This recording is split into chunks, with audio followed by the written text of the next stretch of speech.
Isn't it amazing how many motor cars were repainted red in the 60s and 70s, and now, you know, I think there's a certain gentleman, there's colours make cars. Now, ladies and gentlemen, this is something very, very special and a great privilege to have it here at Hampton Court Palace. We thank our friends at Mercedes-Benz Heritage. This is the 1970 Mercedes-Benz C111 Mach 2. An extremely special motor car from Mercedes-Benz, originally shown at the you might want to switch it off if that's okay, or you want to have a chat, because it is very important. So if you're brave enough. It was originally shown at the 1969 Frankfurt Motor Show as an experimental rotary engine testbed. The C111 never actually entered production, but its avant-garde styling, futuristic wedge shape, gull-wing doors and eye-catching metallic orange paintwork was actually penned by an Italian, Bruno Sacco, and must have caused an absolute sensation. So much so, in fact, as testament to this, Peter, you may recall this story.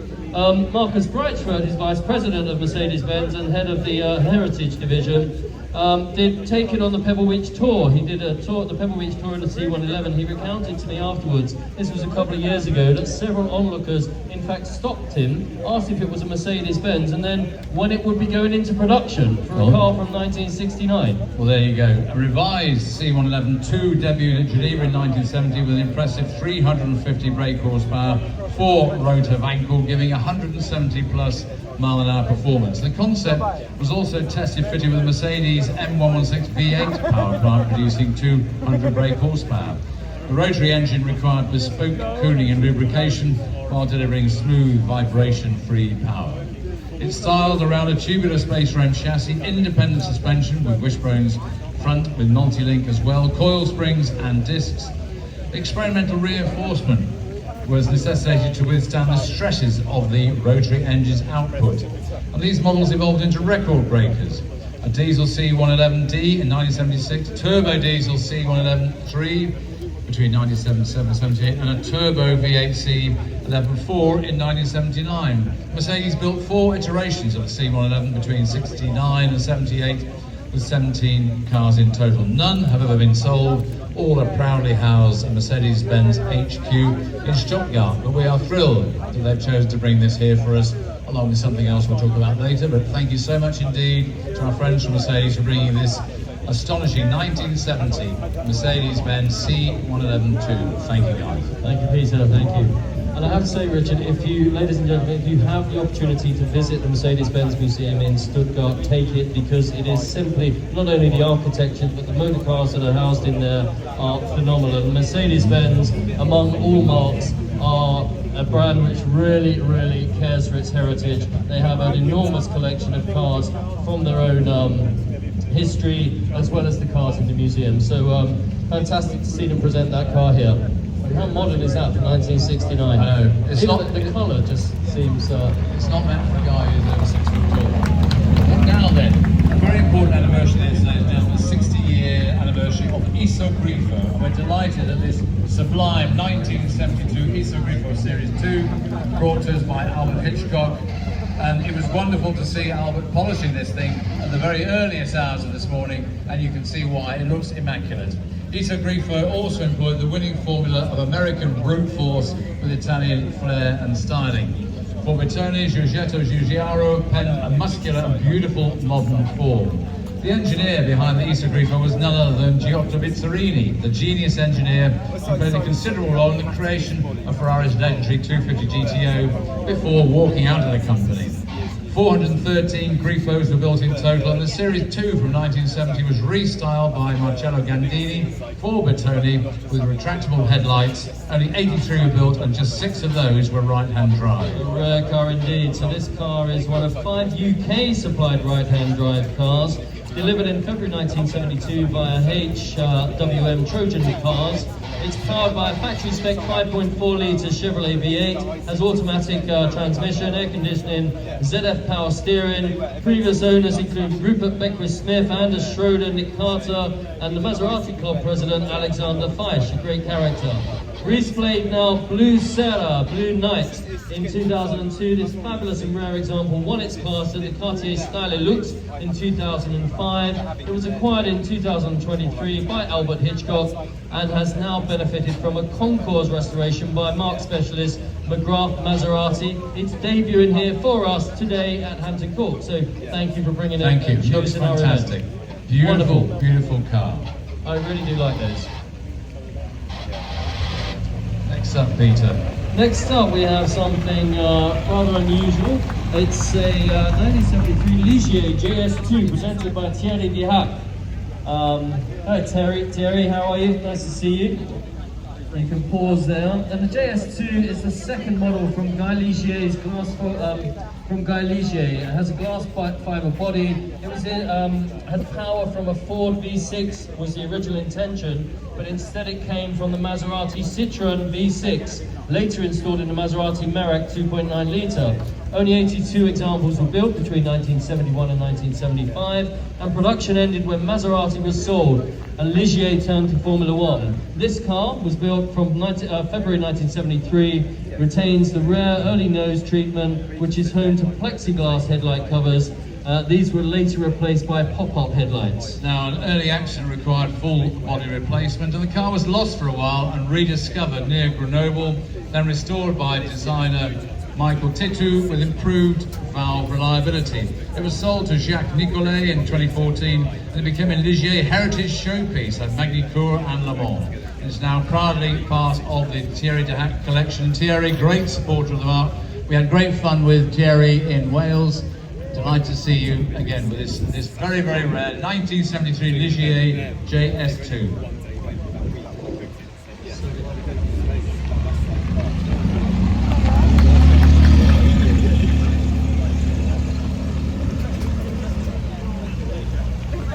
Talking of friends of the concourse, how wonderful to see Jürgen Ramon of Ola with this 1988 Aston Martin V8 Vantage Volante Prince of Wales edition. The Prince of Wales, of course, our present king, has long had a penchant for Aston Martins, having a fine DB6 Volante, which we presented here in 2022, which is a gift from his late mother, the Queen.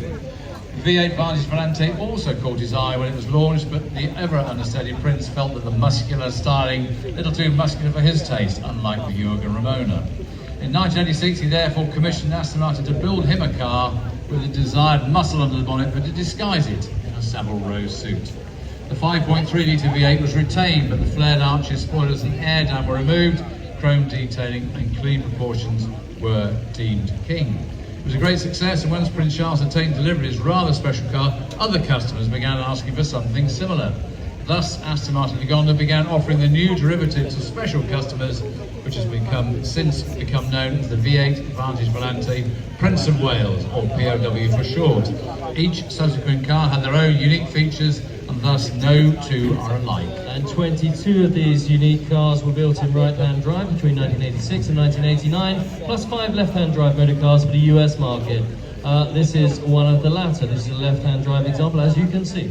And this example was completed in December 1988, finished in Balmoral green, what else? With tan Connolly leather, HRH's choice, restored by RS Williams and upgraded with an even more muscular 7-litre engine, but retaining its Savile Row suit, still fitting. It features Ronal wheels, a ZF 5-speed manual gearbox, bespoke detailing. It's still actively toured and rallied by its custodians, our great friends. This is a highly prized model in Aston Martin's range. Very collectible, good choice. Nice to see you. Jürgen Ramona, thank you very much.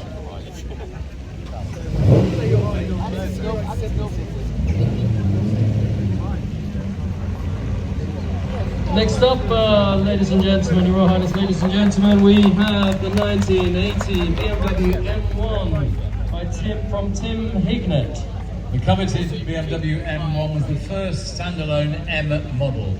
It's a sporty mid-engine configuration with a much-loved Giugiaro design. The Paul Roche M88-1 straight-six motor produces 272 brake horsepower and influenced later BMW M engines such as the M635 CSI and the M5. This example was owned new by BMW dealer Tim Hignett has unique single owner provenance. It was originally delivered in 1980 by Willie Reisner and registered on the Isle of Man due to UK type approval issues. It would then go on to be enjoyed as a sporting transport on the 1982 European honeymoon tour. Hope they didn't get into too many arguments. With bespoke fitted luggage, it also attended the first ever BMW M1 club meet and held at the Nürburgring in 1984. Famously, it would be stolen in Nice in 1987 and then mysteriously returned a month later. It has been retained in the Hignet collection and displayed in 2022 at BMW's 50 years of M celebration. So essentially a one-owner BMW M1. Fabulous example. Thank you. Thank you.